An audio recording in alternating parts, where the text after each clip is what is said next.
Deliverance from the darkness of sin. Geronda.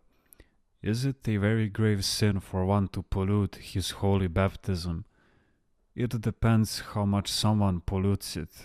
One pollutes it a lot, another a little, another makes a stain, someone else two stains. And is it the serious sins that pollute our baptism? Yes, it is the mortal sins which pollute our baptism, and that's when divine grace is distant from us. Of course, God's grace does not abandon man, even as our guardian angel does not abandon us. Do you remember what the devil said to the pagan priest about the monk who wanted to marry his daughter?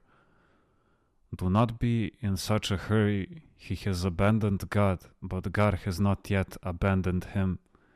Geronda. Can one live in the darkness of sin and not be aware of it? No. We all have awareness, but we just don't care. For one to come to the light of Christ, one must want to come out of the darkness of sin. Let's take as an example someone who's been accidentally shot in a dark cellar. The moment he sees a ray of light coming through a crevice, he will try to find a way out to that light. He will slowly widen the crevice and make a way out. It is the same with the person from the moment he sees the good as a necessity and feels good restlessness about achieving it, makes every effort to come out of the darkness of sin. If he says, what I am doing is wrong, I am not on the right path, then he humbles himself.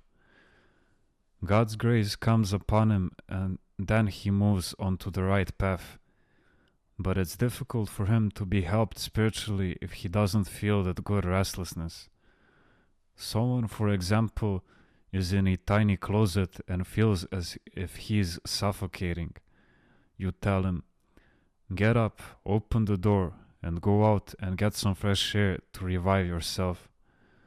But he begins to say, I can't go out, but why am I closed up in here unable to breathe? And why shouldn't I have fresh air? And why does God keep me in here while others are out in the fresh air? Well, tell me, can such a person be helped? Do you know how many people are tormented like this simply because they don't listen to someone who can really help them spiritually? Through sin, man himself turns the earthly paradise into an earthly hell. If his soul is polluted with mortal sins, he lives in a demonic state. He is fiercely defensive, is tormented, finds no peace. On the contrary, whoever is close to God, whoever keeps his mind on higher things, on things above, and always maintains good and positive thoughts in his mind, will remain peaceful and live in paradise while on earth. Such a person has quite a different aura from the person who remains distant from God. It is obvious to others. This then is the divine grace that gives a person away, even when he conceals himself.